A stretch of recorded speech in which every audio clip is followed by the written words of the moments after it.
വന്യജീവികളും ജൈവ വൈവിധ്യങ്ങളും നിറഞ്ഞ കാശ്മീരിലെ കൊടുംകാടിനുള്ളിലേക്കാണ് നമ്മുടെ ഇന്നത്തെ യാത്ര. കഥ പറയാം, എൻ്റെ കൂടെ വരും. ഇന്നത്തേതൊരു അതിസാഹസികമായ യാത്രയാണ്. കരടികൾ വിഹരിക്കുന്ന കൊടുംകാടു കടന്ന് അതീവ ദുർഘടമായ പാതകളിലൂടെ 2 മണിക്കൂർ ദൈർഘ്യമുള്ള കാൽനട യാത്ര. ഒടുവിൽ കാടിനുള്ളിലെ മനോഹരമായൊരു വെള്ളച്ചാട്ടം എത്തിച്ചേരും. അതാണ് ലക്ഷ്യം.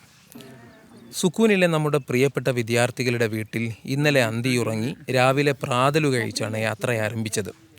കാടു പരിചയിച്ച പ്രിയപ്പെട്ട കാശ്മീരി സുഹൃത്തുക്കൾക്കൊപ്പം അവരു പകർന്ന ധൈര്യം നെഞ്ചിലേറ്റി നടന്നു തുടങ്ങുകയാണ്. റേഡിയോയിൽ നിന്ന് അന്തരീക്ഷത്തിലേക്ക് പരക്കുന്ന കാശ്മീരി സംഗീതം കൂടി കൂട്ടിനുണ്ട്. ഇതിനു മുമ്പ് ആരും സഞ്ചരിച്ചിട്ടില്ലാത്ത പുതിയ വഴികളിലൂടെ പാതകൾ നിർമ്മിച്ചുകൊണ്ടാണ് നമ്മൾ കടന്നുപോയിക്കൊണ്ടിരിക്കുന്നത്. ഒടുവിലെത്തിച്ചേരുന്ന മനോഹരമായ കാഴ്ചയാണ് പ്രതീക്ഷ. കുത്തനെയുള്ള ഈ മലയിറങ്ങാൻ എവിടെയും ഔദ്യോഗിക പാതകളില്ല.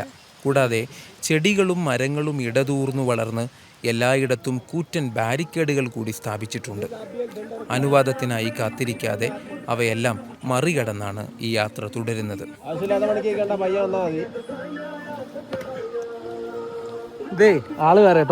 1.5 മണിക്കൂർ പിന്നിട്ടിരിക്കുന്നു. ക്യാമറയുടെ സൂം ലെൻസിൽ ഇപ്പോൾ വെള്ളച്ചാട്ടം പതിയെ തെളിഞ്ഞു തുടങ്ങിയിരിക്കുന്നു. എൻ്റെ വഴിയിലെ വെയിലിനും നന്ദി, എൻ്റെ ചുമലിലെ ചുമടിനും നന്ദി, എൻ്റെ വഴിയിലെ തണലിനും മരക്കൊമ്പിലെ കൊച്ചു കുയിലിനും നന്ദി, വഴിയിലെ കൂർത്ത നോവിനും നന്ദി. മലയാളത്തിൻ്റെ പ്രിയപ്പെട്ട കവയത്രി സുഗതകുമാരിയുടെ മനോഹരമായ കവിതാശകലങ്ങളാണ് എൻ്റെ ഓർമ്മയിൽ വരുന്നത്. പിന്നിട്ട പാതകൾക്കെല്ലാം നന്ദി, തേടിയെത്തിയ കാഴ്ചകളിതാ കൺമുന്നിൽ നൃത്തം ചെയ്തുകൊണ്ടിരിക്കുന്നു. മലമുകളിൽ 4 മാസക്കാലം പെയ്തു നിറഞ്ഞ മഞ്ഞുരുകിയാണ് ഈ വെള്ളമുണ്ടാകുന്നത്. നമ്മൾ സഞ്ചരിച്ചെത്തിയ ദൂരത്തേക്കാളേറെ ഈ ജലം താണ്ടിയിട്ടുണ്ടാകണം. അനേകം മലനിരകളും താഴ്വരകളും പുൽമേടുകളും പിന്നിട്ടിട്ടുണ്ടാകണം. ദീർഘമായ യാത്രയ്ക്കൊടുവിൽ ലക്ഷ്യസ്ഥാനത്തെത്തുന്നതിന് തൊട്ടു മുൻപ് യാത്രികൻ്റെ ഉള്ളിൽ നിറയുന്ന ആകാംക്ഷയും വെപ്രാളവുമാണ് മനോഹരമായ വെള്ളച്ചാട്ടമായി പരിണമിക്കുന്നതത്രേ. ആഹാ, ഇനി ഉച്ചഭക്ഷണത്തിനായുള്ള തയ്യാറെടുപ്പുകളാണ്.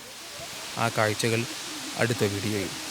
मैं अकेला ही चला था जानिबे मंजिल मगर लोग साथ आते गए और कारवा बनता गया.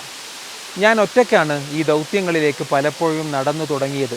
പിന്നീട് അനേകം യാത്രാസംഘങ്ങൾ അതുവഴി വന്നു ചേരുകയായിരുന്നു എന്നാണ് പ്രശസ്ത കവി മജ്റൂഹ് സുൽത്താൻപുരി പറഞ്ഞു വച്ചത്. നടന്നു നടന്നാണ് വഴികൾ ഉണ്ടാകുന്നത് എന്നു സാരം. വീണ്ടും കാണാം.